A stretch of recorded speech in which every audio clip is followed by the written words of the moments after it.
اتخذوا احبارهم ورهبانهم اربابا من دون الله والمسيح ابن مريم وما امروا الا ليعبدوا الها واحدا لا الہ الا هو سبحانہ عما یشرکون۔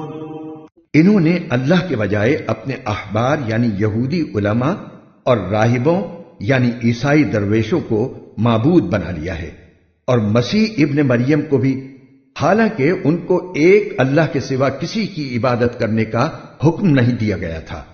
اس کے سوا کوئی اللہ نہیں، وہ ان کی مشرکانہ باتوں سے بالکل پاک ہے۔ یریدون ان یطفئوا نور اللہ بافواہہم ویأبی اللہ الا ان یتم نورہ ولو کرہ الکافرون۔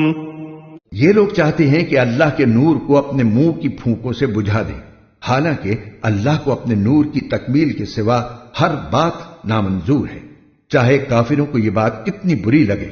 هو الذي أرسل رسوله بالهدى ودين الحق ليظهره على الدين كله ولو كره المشركون۔ وہ اللہ ہی تو ہے جس نے اپنے رسول کو ہدایت اور سچا دین دے کر بھیجا ہے تاکہ اسے ہر دوسرے دین پر غالب کر دے، چاہے مشرک لوگوں کو یہ بات کتنی ناپسند ہو۔ یا ایھا الذین آمنوا ان کثیرا من الاحبار والرہبان لیأکلون اموال الناس بالباطل ويصدون عن سبيل الله والذين يكنزون الذهب والفضة ولا ينفقونها في سبيل الله فبشرهم بعذاب أليم۔ اے ایمان والو، یہودی احبار اور عیسائی راہبوں میں سے بہت سے ایسے ہیں کہ لوگوں کا مال ناحق طریقے سے کھاتی ہیں اور دوسروں کو اللہ کے راستے سے روکتے ہیں، اور جو لوگ سونے چاندی کو جمع کر کر کے رکھتے ہیں اور اس کو اللہ کے راستے میں خرچ نہیں کرتے، ان کو ایک دردناک عذاب کی خوشخبری سنا دو۔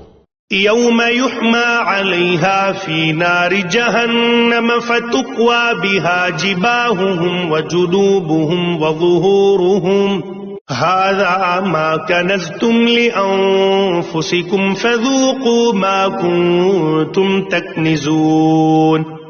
جس دن اس دولت کو جہنم کی آگ میں تپایا جائے گا، پھر اس سے ان لوگوں کی پیشانیاں اور ان کی کروٹیں اور ان کی پیٹھیں داغی جائیں گی، اور کہا جائے گا کہ یہ ہے وہ خزانہ جو تم نے اپنے لیے جمع کیا تھا، اب چکھو اس خزانے کا مزہ جو تم جوڑ جوڑ کر رکھا کرتے تھے۔